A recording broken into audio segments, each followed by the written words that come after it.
An 89-year-old man described as a self-proclaimed pillar of society has been sentenced to 3 years in prison for the historical sexual assault of a 5-year-old child. Pat Salmon of Rockfield in Knock pleaded guilty to 5 counts of sexual assault at his home in 1995.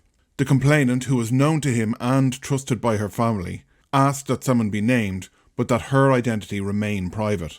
In her victim impact statement, she said he taught her fear and hid behind his reputation as a pillar of the community.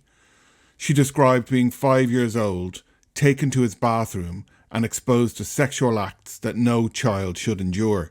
Miss Justice Caroline Bigg said the abuse was planned, considered, and a grotesque violation, noting that the child should have been learning to tie her shoelaces, not having her innocence taken. The judge set a 5-year headline sentence reduced to 3 due to Salmon's age, health, lack of prior convictions and guilty plea.